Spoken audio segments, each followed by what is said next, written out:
Tell you another story. Now I'm 18 years old.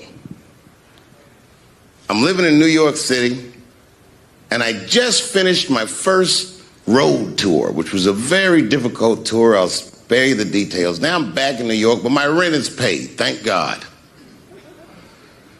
And I have $60 to my name, and a woman that I had met in Pittsburgh, a bad Dominican bitch,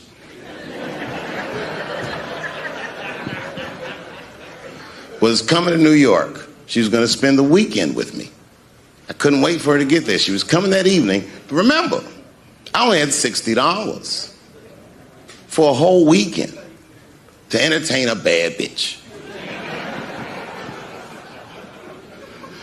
Now I'm walking through Greenwich Village,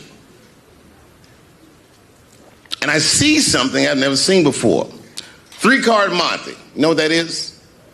Yeah, the guy had the whole thing. The table was set up, and he had the 3 cards, and the crowd was hooting and hollering, and he was like, find the red card, find the red card, and people were playing. Sometimes they win, sometimes they lose, but it was really exciting, and I'm standing there watching it, and I noticed while I'm watching them play this game that the red card, the one you're trying to find, had just a little bend on the corner.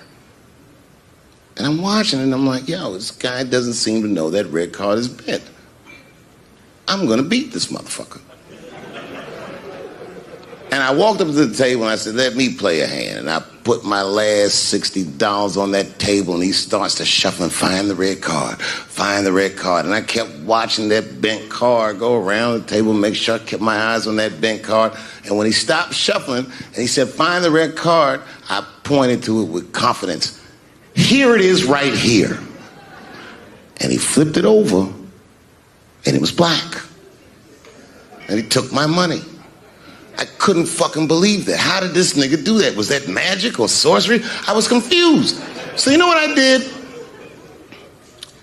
I sat there, and I watched him for a real long time play the game.